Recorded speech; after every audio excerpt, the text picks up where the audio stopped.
First, though, top secret U.S. technology is now in the hands of the Iranians. Military officials confirming tonight to Fox News the Islamic Republic has indeed gotten a hold of a Sentinel drone similar to this one that went missing last week. One official calls it a big prize for Iran.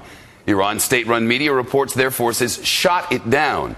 But a senior U.S. official says that is not what happened. According to the source, the drone probably landed on its own with little damage.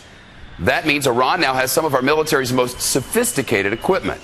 Jen Griffin is live with us at the Pentagon. The thinking is this thing would have run out of gas and just sort of glided down in Iran. How do we know that that's what happened and that this thing's still intact largely? Well, I have not heard that it ran out of gas, but what I'm being told by a senior U.S. military source who has knowledge of this incident is that it essentially broke its tether. It lost contact with its handlers. And the way these things are built, they are very stable, very predictable. There's no evidence that the Iranians shot down this aircraft. But the way the Sentinel is built essentially has led Pentagon officials to conclude that it most likely did eventually glide downwards. This kind of aircraft does not fall in a spiral and crash the way an F-16 or a fighter jet would. As this source put it, it wants to live. As a result, the Iranians are likely telling the truth when they say that the drone was undamaged when it landed. All right. For context, Jennifer, how big a piece of technology would this be for the Iranians to have? How big a loss?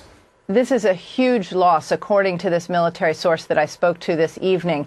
It puts into, to put it in context, it puts the loss of the stealth helicopter tail that was lost in the bin Laden raid, it makes it look like a pittance, according to this source. That tail was shared with the Chinese shortly after the bin Laden raid. But again, according to this source, this is a $6 million aircraft that was built by Lockheed Martin. There are very few pictures of it, and it is assumed that the Iranians will likely share this technology with the Russians and Chinese and could reverse engineer it, Shep. Bet there'll be pictures now. Jen Griffin at the Pentagon. Jennifer, thank you.